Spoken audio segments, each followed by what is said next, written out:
ini bukan aksi-aksi brutal.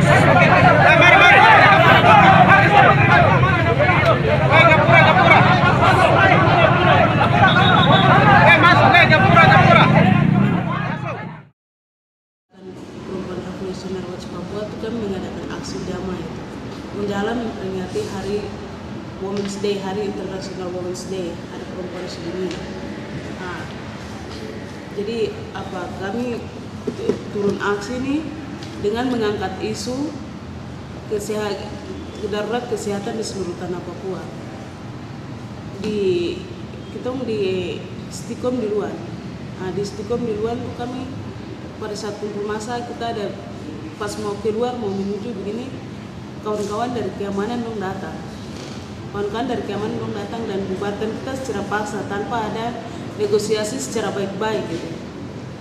Tanpa negosiasi secara baik-baik, kami minta untuk negosiasi dong tidak memberikan kita ruang untuk negosiasi. Jadi kami dipukul, terus kita punya barang-barang spanduk, megafon, pamflet, terus ada 3 buah HP dari Stikom punya tuh diambil secara paksa, bahkan dipukul berupa baju kawan-kawan tuh dirobek. Dari situ kami pergi bergabung dengan kawan-kawan dong di Uncen bawah sini. Di sini juga sama dibubarkan secara paksa tuh, bahkan dipukul. Kawan-kawan dong dipukul mundur. Kawan-kawan tetap bertahan dan kami bergabung sama-sama di situ.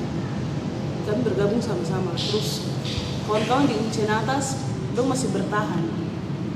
Kawan-kawan dong masih bertahan sampai sekitar pukul 11 itu kawan-kawan dong dipukul mundur juga. Bahkan dong dipukul mundur itu dengan kasih keluar tembakan.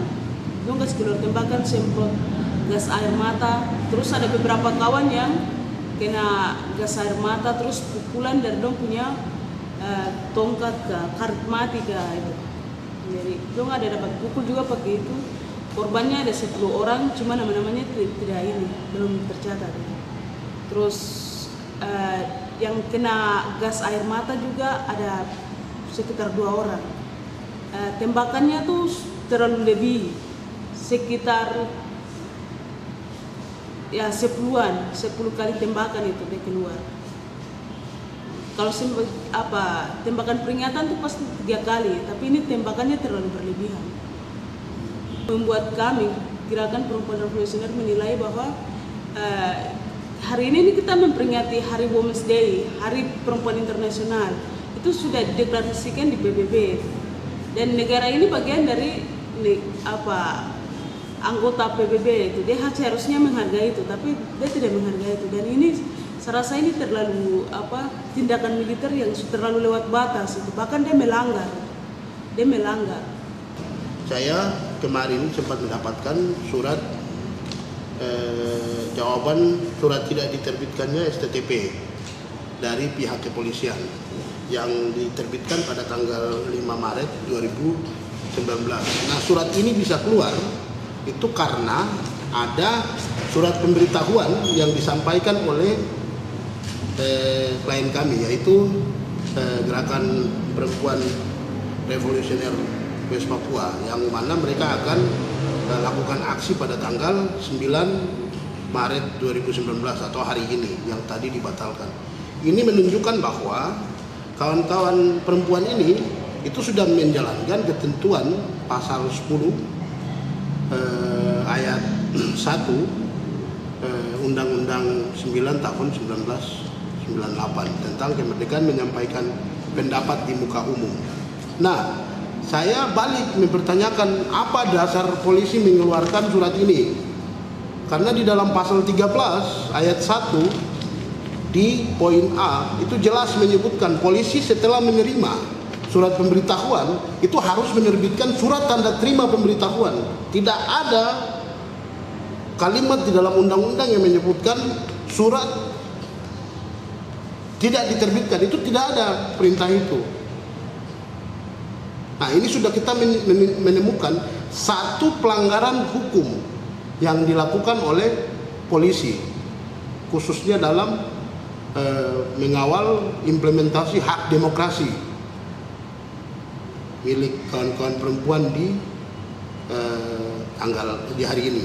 Nah, yang berikutnya, tindakan polisi ini sebenarnya kita bisa pidanakan karena di dalam Undang-Undang 998 yang mengatur tentang sanksi itu jelas menyebutkan tindakan pembubaran yang dilakukan oleh siapapun, baik itu masyarakat sipil maupun aparat, itu masuk dalam kategori tindakan kejahatan, hukumannya 1 tahun. Nah, ini semakin menunjukkan bahwa dalam konteks demokrasi, polisi sudah jelas-jelas hadir sebagai pelaku pembungkaman ruang demokrasi di sini.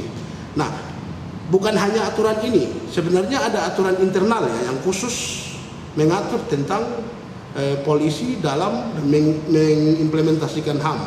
Jadi internal, sikap polisi menerbitkan ini, surat penolakan ini, itu secara langsung membuktikan bahwa polisi, dalam hal ini pihak Intelkam Polresta Jayapura itu melanggar peraturan Kapolri nomor 8 tahun 2009 tentang implementasi standar dan pokok hak asasi manusia dalam tugas-tugas kepolisian.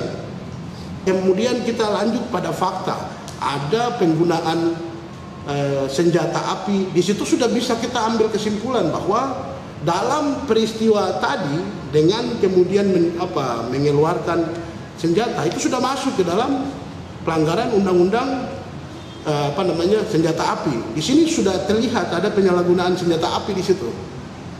Begitu. Itu yang ketiga. Yang keempat, itu dengan adanya tindakan penganiayaan itu sudah masuk ada pelanggaran pasal 351 KUHP. Ini sudah banyak nih pelanggaran hukum yang terjadi hari ini saja dalam konteks memperingati Hari IWD yang dilakukan oleh kelompok Gerakan Perempuan Revolusioner West Papua. Saya lebih ingin berpesan kepada Polda Papua dan Kasat Intelkam Polresta Jayapura untuk sebagai penegak hukum, marilah baca undang-undang yang ada, biar kemudian tidak terjadi lagi penyalahgunaan kewenangan, bahkan penyalahartian hukum, bahkan penyalah tafsiran hukum di dalam praktek. Nah, fakta-fakta ini akan semakin terus membuktikan secara umum bahwa di Papua itu sedang terjadi pembungkaman ruang demokrasi secara sistemik. Orang salah mempraktekkan Undang-Undang Nomor 9 Tahun 98 yang di dalamnya jelas menyebutkan kelompok siapapun yang ingin menyampaikan pendapat segera memberikan pemberitahuan. Itu sudah dilakukan tanggal 5. Kemudian yang harus dilakukan oleh polisi adalah menerbitkan surat tanda terima. Tapi ini yang dikeluarkan adalah surat penolakan. Apa dasarnya?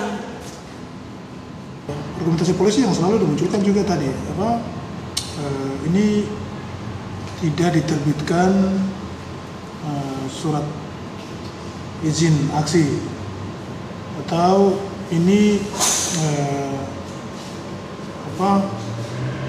melanggar karena di pasal-pasal tersebut. Misalnya kalau argumentasi kepolisian di surat yang diterbitkan dari awal kan dia pakai pasal banyak sekali yang sebenarnya tidak ada korelasinya dengan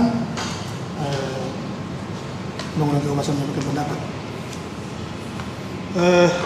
Perlu yang kepolisian juga harus tahu undang-undang kebebasan menyampaikan pendapat itu seharusnya dalam menerapkan undang-undang itu polisi harus menerapkannya secara substantif, bukan prosedural ya. Proseduralnya itu artinya begini, dia bukan hanya melihat undang-undang perintahnya begini terus langsung laksanakan, karena itu bukan fungsi atau tujuan utama dari undang-undang ini. Undang-undang ini itu tujuannya untuk melindungi kebebasan berekspresi setiap orang. Ya, itu tujuan utamanya itu, secara substansialnya itu. Substansinya itu adalah setiap orang bisa bebas menyampaikan pendapat secara umum dengan baik, supaya haknya itu terpenuhi. Itu substansi dari undang-undang ini. Jadi kemudian kalau polisi balik dia dengan pakai alasan prosedural, itu salah. itu salah penerapan. Langkah-langkah penegakan hukum itu terjadi, tindakan pengawasan itu terjadi, itu juga harus ada indikator-indikator ya yang sudah jelas sekali. Kemudian itu baru bisa diambil. Tapi selagi kalau kasus ini kan kita lihat tidak ada sama sekali, tidak ada aksi menghalangi jalan, tidak ada tindakan kriminal atau kejahatan umum, tidak ada sama sekali. Jadi sebenarnya tindakan polisi itu tidak tepat sekali, dan itu tindakan yang prosedural, tindakan yang melanggar aturan